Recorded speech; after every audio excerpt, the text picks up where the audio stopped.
KBCC Garage Behind the Scenes. I'm Mark Adams, the host of the KBCC Garage.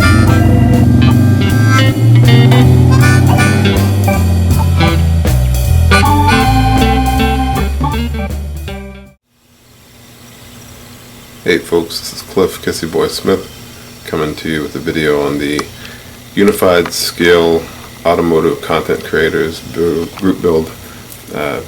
My 70 Plymouth GTX that I'm working on. If you follow the Unified or USACC Facebook page, you probably see me posting a few updates on this thing. It doesn't look like much has been done to it. This is just mock-up at the moment, but there's a few things that have been done to it to get it to mock up like this. And if you follow my I have a community tab that I do on this channel too, so it usually posts pictures that says behind the scenes of KBCC Garage, and just still pictures of showing what's going on with this. I basically just have this side mocked up. These wheels are Iceman Collection wheels. Basically gone over the body, just sanding, trying to get all the little crappy lines off of it and so forth, trying to get it smooth.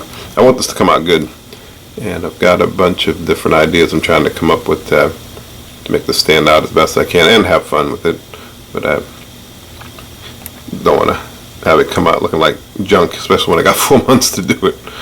But I'm having fun with this thing. The stance that it has right now, this is what I'm aiming for. Can't promise this is what it's going to be, but I'm going to try my best. You might probably wondering why these straps are on here.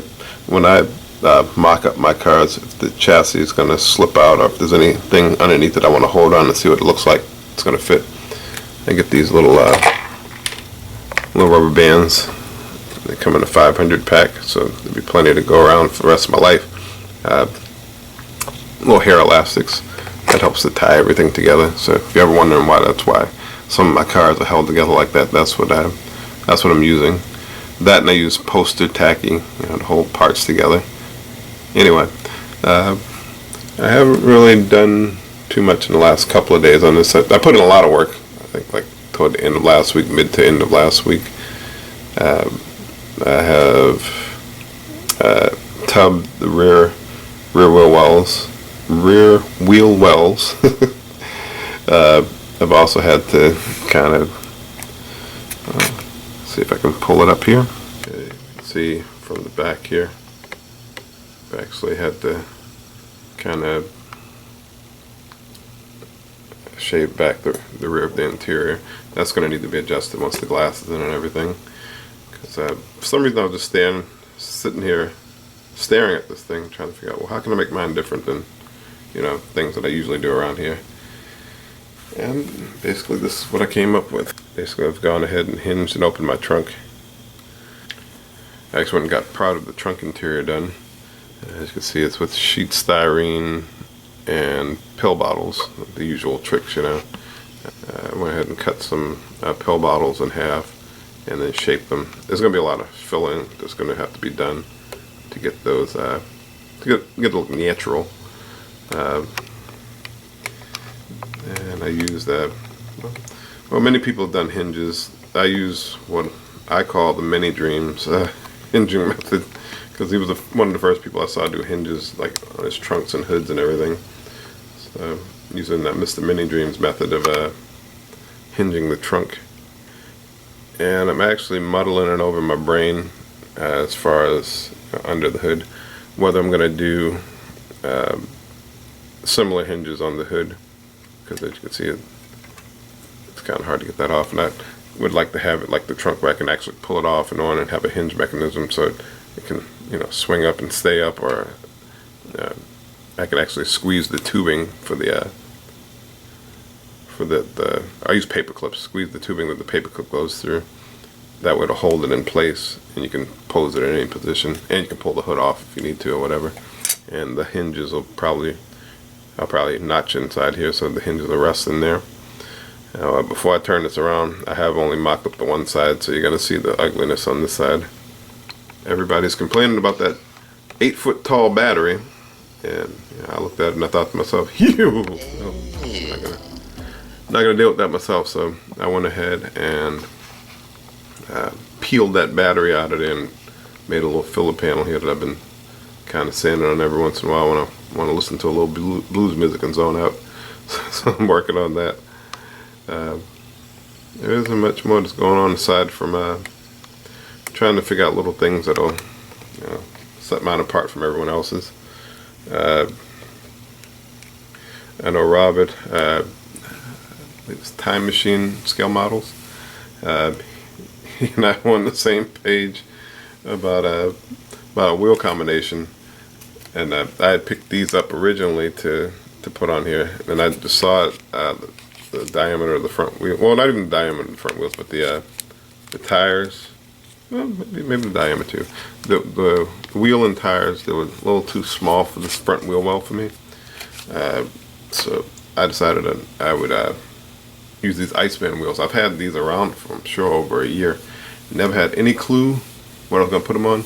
Just bought them on a whim. I was like, well, I like to build up a wheel stash. So I can have choices for whatever I want to do later on. But that's about where we stand with this deal right now. I'm sure there'll be more to come on Facebook and here on YouTube in the community, or on video, whatever mood I'm in at the moment as far as sharing. I will be sharing. And I'm excited by this thing. I don't know what it's going to come out like. I haven't chose what color I'm going to make it. I haven't decided on how I'm going to do the suspension to get it lowered down, but the bare bones are here. This is pretty much the look that I want to have. I like this blue. I've been debating on whether or not to do this blue, and like a nice, I don't know, I was thinking, I've been tossing this around in my brain, kind of like the Villain 2 type of situation. I don't know. That's just one of the things I thought of. And of course I also thought of doing, more of a stockish kind of color. Even doing, we got 4 months, doing a vinyl roof maybe. I don't know. We'll see what happens. I mean, I'm trying to get the bare bones set here so that when I go to put it together, everything goes smooth.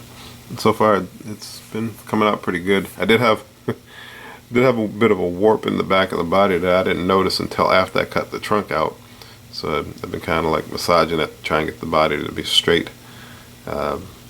We'll see what happens. I mean, I'm having fun with it, even if it is warped. Who cares? It got hit from behind after it left the shop. Anyway, it'll look good, I'm sure. And if not, then we'll try better on the next one. I mean, they're supposed to be coming out that Roadrunner pretty soon, so I'll probably try to snag that one up. Anyway, that's all I got on this one. I want to share another build that I've been working on, actually, for goodness gracious, I've been working on this thing for a couple of years, not consistently, but I'll show it to you, and I'll explain it when I bring it in front of the camera.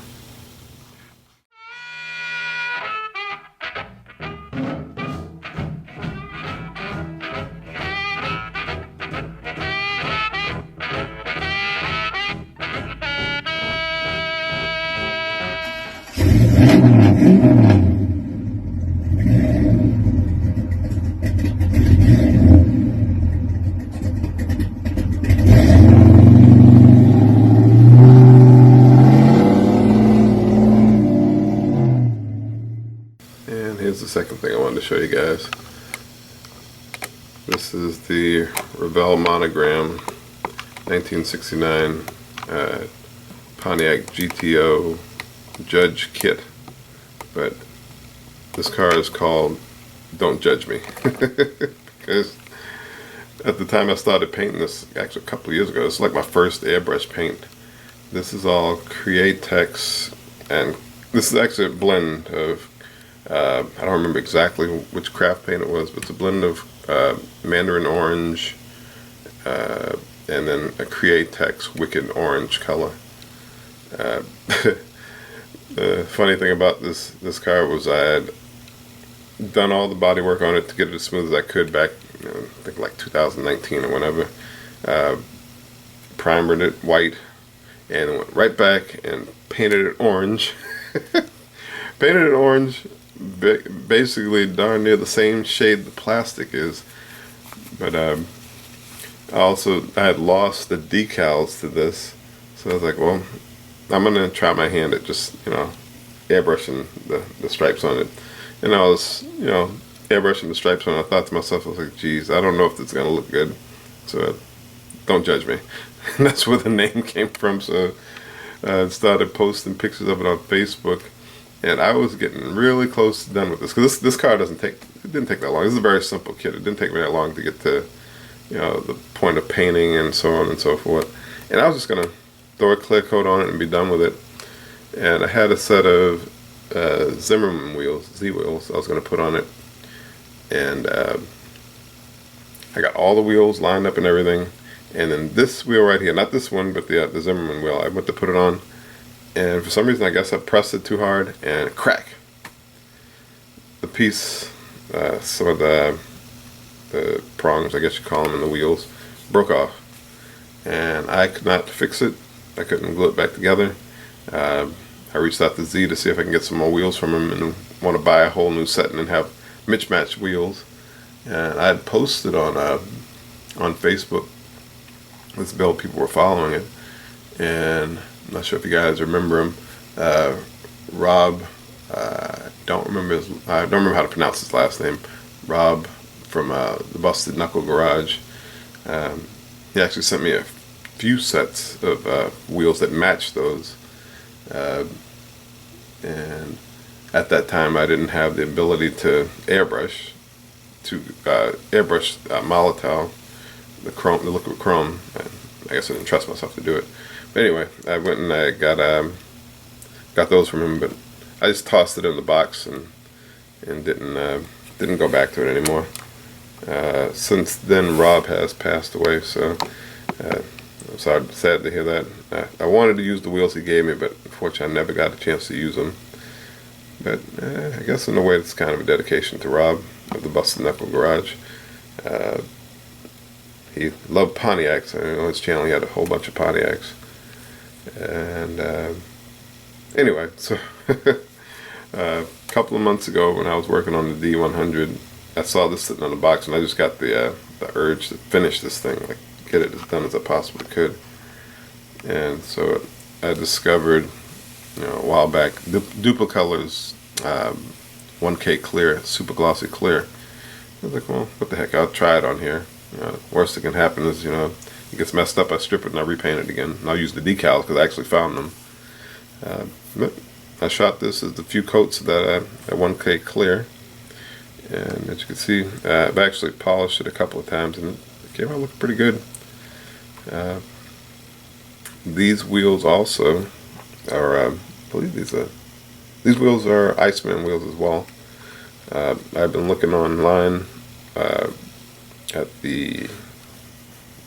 Pontiac's GTO's judges, resto mods, trying to decide what kind of way I wanted to go with this car and with the wheels and everything. And I'd seen one that had a set of black wheels on it, and I was just going to paint these black. And then I decided to go with the orange in the middle. So I think it looks pretty good. It's not my usual style. This is a little different than I usually would do, but kind of feeling it. I had meant to slap some plates on this before I shot this video, and I just noticed that, so there might be some more coming for this video, or a later video where I have the plates and everything is all set up on this thing. This thing is actually not even 99.9% done. It's like 98% done, because I got a few more things under the hood to take care of. And then underneath it, this is where I'm really proud. I know the drive shaft is missing, but the exhaust has been custom shaped, I guess you call it.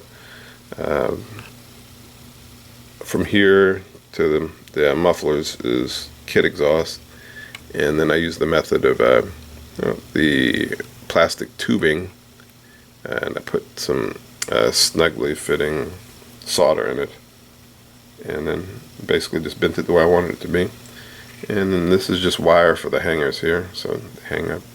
And I always like to have my pipes turn down, and that actually did, let's turn it back up. I actually did drill inside of the, and remove some of the solder, so it actually has hollow inside the pipes. I can almost hear it. Also a dedication to my brother. He actually had two GTOs. I don't think he paid more than $100 for each of them, and both those cars in the condition that they were now would have been like super crazy demand payouts for it, I guess you call it, are super valuable. One of them was a convertible. So this car reminds me of the one that he had. If he had actually gotten it to show winning condition, I guess. Not just a show winner or whatever, but you know, what I would imagine to be a show winner. If you just imagine it actually being perfect, or close to perfect or whatever. Anyway, this is what I had to show. Just wanted to update on the USACC 78 GTX, and on this guy right here, the 1969 Pontiac GTO. Don't judge me. Alright folks, appreciate you tuning in. I appreciate all you guys liking, commenting, and subscribing to this channel. Hopefully you found my content interesting, entertaining, not smelly, not stupid. There ain't those bad things, I guess, whatever. Anyway, I appreciate you guys tuning in. Stay tuned for more will be coming. Till then, take care, enjoy this build off, or this group build, and have fun with it. That's what it's all about, having fun here. Alright, I'll take care, and see you in the next video.